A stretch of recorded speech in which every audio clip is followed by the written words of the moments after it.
حرمت رسول کے ناپاک مجرم راجپال کو کیفر کردار تک پہنچانے کی سعادت اسلام کے سرفروش مجاہد غازی علم الدین شہید کے حصے میں آنے والی تھی۔ غازی علم الدین شہید 4 دسمبر 1908 بروز جمعۃ المبارک کو محلہ چابک سوارا المعروف سرفروشاں سریاں والا بازار لاہور میں پیدا ہوئے۔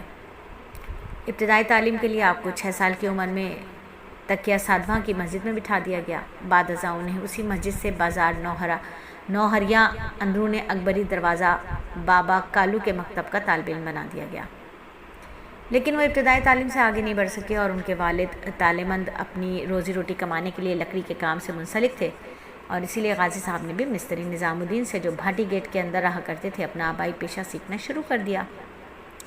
آپ نے یہاں چند ماہ ہی کام سیکھا، پھر آپ نے اپنے والد اور بڑے بھائی محمد دین سے نجاری کے کام میں خوب مہارت حاصل کی۔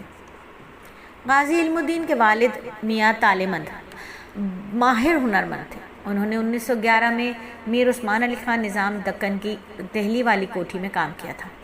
اپنے اچھے اور معیاری کام کی وجہ سے خود نظام کے دستخطوں سے حسن کارکردگی کی سند بھی پائی۔ جن دنوں یہ آریہ سماج کی پرفتن ایذا رسانیاں عروج پر تھیں، طالے-مند نے کوہاٹ ریلوے اسٹیشن پر کام کا ٹھیکہ لیا ہوا تھا۔ وہ اپنے نور نظر علم الدین کو بھی اپنے ساتھ لے گئے۔ علم الدین باقاعدگی سے ورزش کرتے، اپنی بہتر صحت کی وجہ سے اپنی عمر سے زیادہ تندومند اور خوبصورت نوجوان نظر آتے۔ بہت پیارا جسم، سرخ و سفید رنگت، چوڑی پیشانی، سیاہ گھنگریالے بالوں کے مالک تھے، اور مارچ 1929 میں علم الدین کے بڑے بھائی محمد دین کے ہاں بیٹی پیدا ہوئی تو اپنی نومولود بھتیجی کو دیکھنے لاہور آئے، تو اس موقع پر آپ کی منگنی آپ کے ماموں سراج الدین کی دختر فاطمہ بی بی سے ہو گئی۔